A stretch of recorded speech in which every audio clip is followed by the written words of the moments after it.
Cool. What is up? Just waiting for everything to get going. All right, now everything is straight up in front of my face. Woo! What's going on? Welcome to the LaFrance Paradigm. My name is Robert LaFrance, and this is where I learn and share strategies for an impact. Today, I want to talk to you about how we find our purpose, okay, and what we're saying yes to. What's up, Cam? My man's found his purpose, pursuing his dream of delivering the dream of flight as a motherfucking CEO of a wind tunnel. Do your thing, dog. All right, so how we find our purpose is a few different ways. Okay, first, where you have an innate calling within the very center of your soul that you're probably putting off due to fear, worry, outside advice from other people, limitations, what you're able to do within your work schedule, which is all just stuff that's going on in your mind. Okay, but what I want you to listen to is your heart, and make sure you're turning your brain off. Get out of your own way and listen to your heart. What is your purpose? What do you feel compelled to do? And how can you go do that? Okay. And so I also put, what are you saying yes to in the title? Because we're saying yes to things all the time, maybe when we should be saying no to things. Okay. What are you saying no to? Are you saying no to your goals and dreams and aspirations? Or are you saying yes to your goals and dreams, aspirations? Are you saying no to staying out late and partying every weekend and being away from your family and putting your business to the side? Or are you saying yes to staying home with your family, working on your relationships, going on vacation, growing your business, letting people know what you do, starting a podcast and talking something that you're passionate about, and building community of people who are looking for you and your unique skills, talents, and wisdom and personality? Where are you? Where are you at? Don't rob the world from your God-given talents, okay?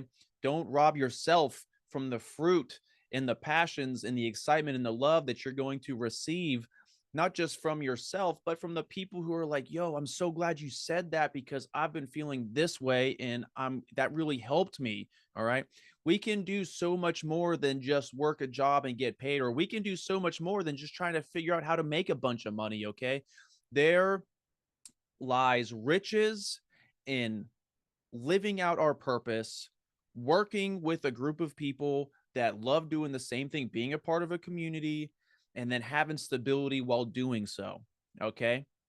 So we're going to be talking about how to find our purpose and what are we saying yes to. Now you've become aware. Now you are going to be hyper responsible and accountable for yourself. You're going to become the CEO of your life and making sure that everything that you're doing is helping accomplish that chief aim of your business called life, for your family, for your bank account, and for your ultimate um ultimate stuff. Okay, you already know where I'm going with this. Okay, so what can we do? First thing we want to do is set big goals. All right. I've heard Dwayne The Rock Johnson say, or at least a meme with his face, say, I would rather choke on greatness than swallow mediocrity. Now, there's two sides to that. I was indoctrinated in a community of chasing excellence and greatness, and the standards won't change, but you will. If you want to achieve a certain level of lifestyle, that requires a standard of character. And if you want to achieve that, well, guess what? The standards to reach that level will not change. But guess who has to change? You do. We have to become the people that our goals require us to be. Okay. Now, we don't just start there. We can't just be like, okay, I'm great at doing TEDx talks now. That's the first half. That's the first step is, okay, I think I am good at doing a podcast or going live on social media or letting people know that I can help them in some capacity. Now you go out there and try it. You realize, wow, I don't sound that good. I do a lot with my hands. I must be Italian because beebity boobity beebity boobity. Like you go out there, you try and do the thing, and then you learn. All right. Failure isn't bad. There are no losses. There's only lessons. Okay. And so when we go out there and chase after these big goals and build our self-worth and our self-confidence and gain these experiences and these results for us to continually perpetuate and build momentum and sharpen our axe and sharpen our craft, it'll go from 5 years to 5 months if you are so focused and acting like a responsible CEO that does not want the ship of your life and business to go down. Okay. So you want to set big goals, because as soon as you start chasing these big goals and trying to go up there, well, guess what? You're going to make so much more progress, or proportional progress, than if you set a little bitty goal. If you cut yourself short and you're like, well, I don't want to go up that far because I don't know if I'm going to achieve it or something like that. When you set big goals and you go ham, you do a 90-day sprint with your crew and your team, all of a sudden you've gone so much further than you ever thought you could. It reminds me of the one scene from, I think it's like Standing Against the Giants or Up Against the Giants, or this dude does the death crawl with a guy on his back, and he's like, "You're gonna crawl to the 50-yard line." He's like, "Come on, keep going, keep going, keep going," and the guy's blindfolded. Next thing you know, the dude climbs the entire field. All right, so don't cut yourself short. Set big goals, and if you're following this, it's because you want to do something greater than you already are doing. You have something to offer. You know that you have that light inside of you, but where do you go and how do you capitalize on it? How do you figure out how to do more of what you love? And there's a lot of ways to do that. But first thing is to identify, hey, I'm not where I want to be. I got this calling in my head and my heart. How do I get after that? Okay, well, I got this big goal. This calling is a big goal and it's a little scary. Am I going to let fear stop me, or is fear a good feeling to have? I mean, it helps us with some self-preservation, but is in regards to living our best lives and showing up and living in our potential, fear is not a good feeling that we want to be listening to. We want to put fear to the side because that's not the good things. We want to be chasing the good feeling in prosperity, in progress, in faith. And so we don't want to let fear deter us from our greatness, okay? Setting those big goals. You've probably heard 10x before. They will lead to the greatness. Now, prioritizing these goals, we have so much going on in our life right now. We have, bills to pay, we have our job, we have daycare, we have kids. There's a lot of things that we could be doing and we tell ourselves that we need to be doing. Now, do we really have to say yes to all of those things? Are some of those things that we can say no to, or can we outsource and have help or leadership or do a virtual assistant or just let the laundry pile up for a few days? Does that really matter as far as these goals going? I mean, for me, I can't live in a cluttered house. So I let laundry pile up a little bit until I can't take it anymore. And then I take some time and I do it. All right. I believe that living a life of flexible, uh, I believe that living a flexible life is how we stay present with our people in our appointments with our family and not being so rigid. Because I mean, I've done those super structured micromanaging thing in the military and then the time blocking thing when I got into real estate, and I was always ready to leave my appointment so I wasn't late for my next appointment, and that really took away from my presence. My customers and clients picked up on that, and my kids pick up on that too. I mean, when I'm going to hang out with my kid at ballet class and she sees me on the phone, granted, some of my business is what allowed us to have food on the table through these hard times and stuff like that. And I was there at practice, but she sees that. People see that. So how are you showing up from the people that you're presenting yourself in front of? And are you even aware that people are watching you? All right. So we want to prioritize and say yes to the right things and say no to the things that are not serving us, that are not helping us achieve greatness and are hurting our health, wealth, and happiness. Okay. And now, how can we reduce that noise? How can we reduce some of that external noise, that internal noise, what we could do, and turn those things into the things that we should do? All right. I'm a huge checklist person. I'm a huge trial and error in reforming the checklist. Okay. Coming from the military, where you got so many different people from walks of life and intelligence levels, IQs levels, different tests on the ASVABs, different levels of common sense and upbringings and values and morals. How can we get a conglomerate of people to successfully maintain a generator without hurting anybody? How can we get a group of people from different areas of the country, or maybe even different countries, to fill up a diver's air support system without it being toxic, or rescue someone when there's very little communication going on? Well, there's checklists, there's startups, there's pre-dives, there's post-dives, there's annual maintenance, semi-annual maintenance, there's MRC, all right, maintenance requirement cards, I believe, but we always call them MRC cards, which is like dumb because the C stands for cards. But the maintenance that we need to maintain in our daily lives and our habits and our jobs and our families and our relationships, what does that checklist look like? How do we have to show up? And then we can take it all out of our brain. We don't have to hold on to the memory. Putting things into systems and checklists allows that iceberg that only holds so many penguins in our brain to take off some of those penguins and allow space for the actual important things. And I'm pretty sure Albert Einstein said, our brain is meant to think, not to memorize things. Okay. What's that public school system? So Are we saying yes to the right things? And how we can take inventory of that with our own personal lives and our organizations and our teams is having a checklist and holding ourselves accountable to doing that checklist. I've talked before on another video is, you know, unfortunately, I have split custody with my daughter. I would love to be with her all the time. I would love for her to be in my house all the time. And there's periods where we spend a lot of time together, like summer's coming up. We're going to have a lot of time together. And then she's going to go time with her mom. And then that creates a huge vacuum for me. My energy's down. My motivation is down. My drive is down. I'm like, what am I working for? You know? And so I had to put a checklist down in order for me to stay on top of my stuff.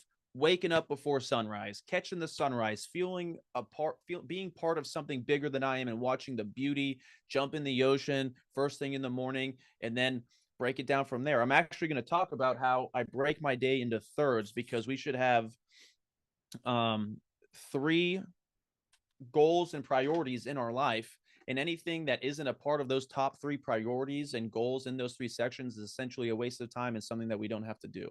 All right, so that's how I structure my day at this point, is breaking it into thirds and having grace and faith and compassion for myself when I don't accomplish things, or if I need to be flexible and stuff like that, because it's a journey. And as long as I'm happy, fulfilled, and full of love and being present with the people that I'm around, well, then I know that the results are going to come, and then the team is going to see that, and you'll see the results as well. Okay, so the busyness aspect, we get caught up in the moment. We start getting anxiety. I mean, I used to be on social media when I was scrolling on social media versus actively engaging and growing my brand and my business as a CEO. When I was scrolling, I would get so caught up in anxiety. I would get comparison syndrome, and then the effects of being in front of lights and computers and technology, that the waves, the energy waves. I'm not a scientist on this level, but this affects our physiology. Being in front of the lights and the cell phones and the Bluetooths and the microphones and the computer, it's pushing off energy and our body is absorbing it, which is why grounding is so important. Being barefoot or touching, having a grounding mat if you live somewhere where you're always around electricity and Wi-Fi signals, that stuff starts to get us riled up, which is something to be aware of, especially if you're in the tech space and you're on social media. And this is where your comfort zone is. This is where my comfort zone is. I got my studio set up right by my bed, because as soon as I wake up, I'm inspired. I'm trying to craft about what I'm going to talk about, inspire people, be my own little radio DJ guy over here, podcaster. And so I need to set myself up for success. And if you're just starting out, we need to start thinking about what kind of framework and design of our studio and our lives, both physically and emotionally, we need to create in order to achieve these huge results, in order to find our purpose and allow our purpose to evolve and transform as we as individuals and adults do. Okay, so how do we get caught up and stay away from the busyness? Well, it's by holding ourselves accountable, being disciplined, compassionate, and having that checklist, knowing exactly what you need to do when. All right, time blocking, setting appointments, and then systems and checklists. Time blocking. Now, this, you can do whatever you want. These are options and examples that work for you. Nobody knows you better than you. Okay, I remember telling my daughter that when we went to the doctor, and she's like, oh, what do I tell the doctor? I was like, well, you need to really think about the words that you're going to use, because these doctors only know what you tell them, and they've only know what they've learned in books and their own experience. Nobody knows you more than you. So don't let people sway you or deter you or gaslight you from what you actually know and believe to be true from the deepest center of your core. Okay, so I started with time blocking, and this is kind of how I've set my day and my week up now. Essentially, a time block is a period of time that you commit and you dedicate to doing something. Like, first part of my day, let's talk about this now. I break it into thirds. My first part of the day is my health. Okay, I wake up, I go to the gym, I say my prayers, I start getting creative. Boom, first part of my day is done. Second part of the day, wealth, my business. I eat lunch, but my business, I start putting my craft to work. I get online, I get social, I engage with people, I answer questions in Facebook groups, and I start editing my stuff. There's working on your business and then working in your business. And so essentially that period for me, I have to split in half, and then I start doing that way. Setting appointments is a lifesaver. Doing podcast interviews with people, or as you communicate and connect with people, as you let them know you just started a new business project you want them to see, and you have those appointments set up. When you set them up in advance, and then all of a sudden that day comes around and you're like, oh, I got stuff to do already. Sweet. That has saved me so many times when my Calendly reminded me, yo, you got your appointment set up today. Oh, yeah, cool. I was freaking out trying to figure out what I'm going to do with this time today. Fortunately, my previous self from 3 weeks ago was like, yo, bro, I got you. And then it's like, yeah, I'm on top of my stuff, and then you can continue to have fun and enjoy your process. And then the systems and checklists. If you have a system and a checklist, well, then you will never stray from the direction that you're going. Okay. Imagine being on a ship and having maybe being the captain of your ship. Okay. If that ship did not have a captain or a crew, it would end up derelict or never leave the harbor. All right. So if we're just like, la, la, la, la, well, man, that's the life and the results that you're going to get. And we could still be having fun while we're on the ship. It doesn't have to be a pirate ship, it could be a cruise ship, whatever. But there's a crew and passenger and captain on board that is on top of that maintenance and where it's going, and so to stay calibrated. And so these are all foods for thought for you to develop. Get that pen to paper and start figuring out, you can start to become the artist and the author of your life, and figure out who you want to connect with on social media, what kind of community that you're going to be leading and bringing together, and what you're going to be doing together. Okay, whether that's in your local community and you're doing charity work, or if you're trying to grow your business and your organization's team and have a greater impact with people and let more people know what you are doing together and how you are coming together and having fun doing so in the marketplace. All right. Not everything matters right now. Not everything matters. And that took me a really hard time to learn and embrace, because coming out of the Navy diver, adapt and overcome, breaching walls, that military mindset, I took on so much pressure on myself. Oh, I'm a Navy diver, I can handle all this pressure. Ho, ho, ho. But like, just like a teapot, that stuff starts to steam out, you know? And so not everything has to be handled right now. Okay. In order for me to be the most present father that I want to be, and the most present CEO of my life and my business, the most present body flight coach with the customers, I need to be in a certain state of mind. Okay. And what can we do? What do you need to do to stay in that certain state of mind where you can just smile and be full of love with everybody and connect with everybody on the level of which they are trying to connect with you?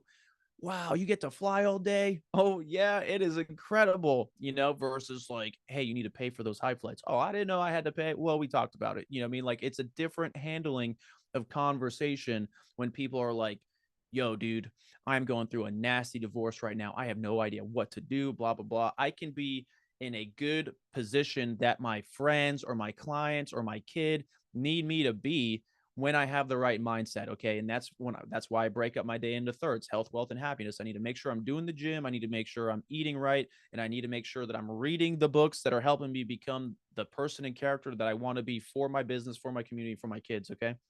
So do what's important right now. Like I said, you could take your top 3 goals. Like I said, mine is um, health, wealth, and happiness. Okay. And those are good for everybody. And you can adjust that accordingly to your top 3 goals of the day, to the top 3 goals of the year, and then identify what top 3 actions that need to happen that day, that month, that year, or whatever those goals are. Now, another thing that you can do is, as you do that, after you're done scribing down your plan, take a moment to sit back and pray on it, meditate on it, and then do the same thing and see which ones line up, see if it's totally different, and listen to your heart. You'll probably go to the ones that you were praying and meditating on, because let me tell you from personal experience, I have so many skills and resources and things to do that I get overwhelmed. You know what I mean? On April 6th, 24, I was like, God, humor me. What do I do today? And I started listening to those whispers, those little nudges of calibration. And man, my momentum has been compounding. It's incredible. And so I don't want to fight that anymore. And I recommend you don't fight that anymore. Stop digging your heels into the sand and go with the flow that the world is trying to push you in and achieve your greatness. Okay.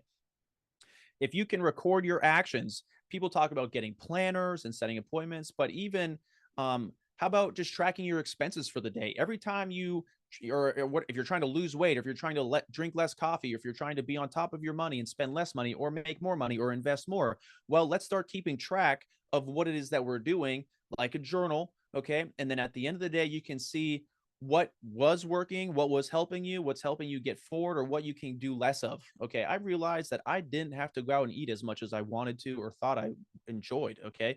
Now I've dialed in my nutrition to such a point that I know what food to get from which grocery store, the amount of protein I'm getting per day, and when to eat those different food groups because of how it makes me feel and how it allows me to show up in every aspect of my life. It does take work. My family has a joke about the speed of Bob when I go in the grocery store. Nobody waits in the car for me because they know they're going to be waiting for a long time because I'm in there. I got to find the types of food that are never put together. I got to look at how many grams of protein are in it and if it's organic or vegan or plant-based or if it's even like worth the price per serving. I do all that stuff and it took some stretching and some time to get used to, and it's always challenging when you go in there hard or not hard. It's hard when you go in there hungry.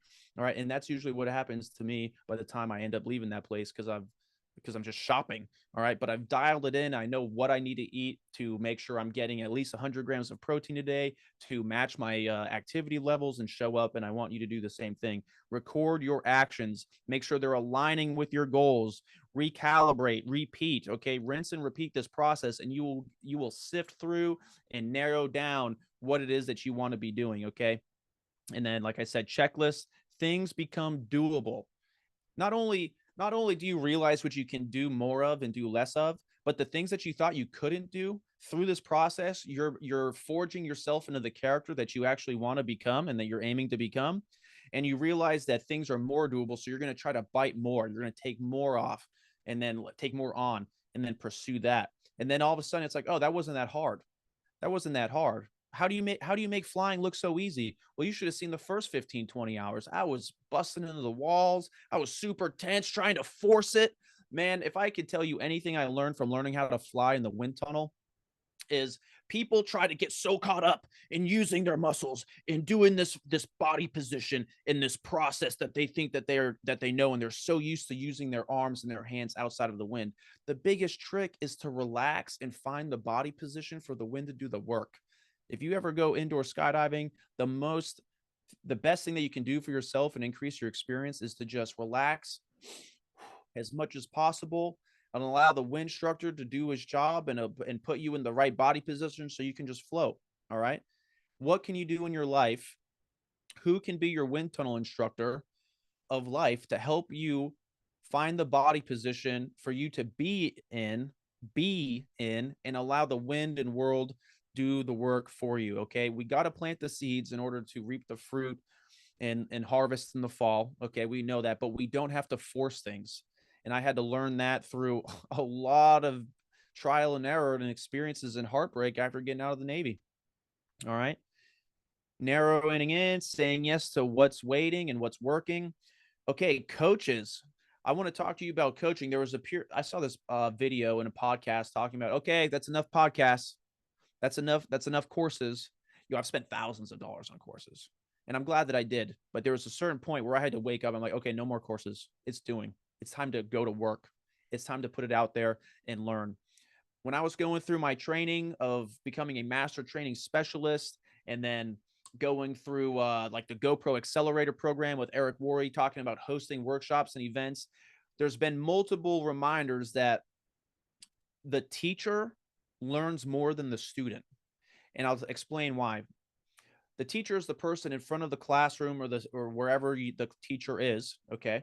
You can use this metaphorically, but the teacher is in front of the position and working with many people who have many questions. And so as those questions come in, the mentor or teacher is taking all those in. You don't have to know all the answers. All you got to do is become resourceful and find those things out. But the teacher learns more than the student. And so if you're a learner, if you're a leader, if you're hungry, willing, and coachable, get uncomfortable, start trying to host some events or some workshops, get online, do some Q&A, and put yourself out there, because you are going to learn so much. You're going to learn so much about yourself. You're going to learn so much about your craft. You're going to be learning so much about your students and your team and your organization, which is going to help design everything that you're working towards. You don't have to have all the answers right now, but you do have to have the position to continue to grow. And if you're not putting yourself in that position to grow and connect with other people, you're never going to get those results because it's going to be a collaborative effort from nature and human, okay, and yourself and being accountable. All right. So you want to go from coaching. Coaches are valuable. I wouldn't be where I'm at if I didn't have mentors and teachers and friends to hold my ass to the fire. Okay. But there's a time and place where you got to go from coaching to doing. Okay. And then real learning is real results. And then what do people really respect when I'm out here doing a podcast or when I'm out doing a workshop on buying real estate? Someone wants to know how long have you been doing it? How many followers do you have?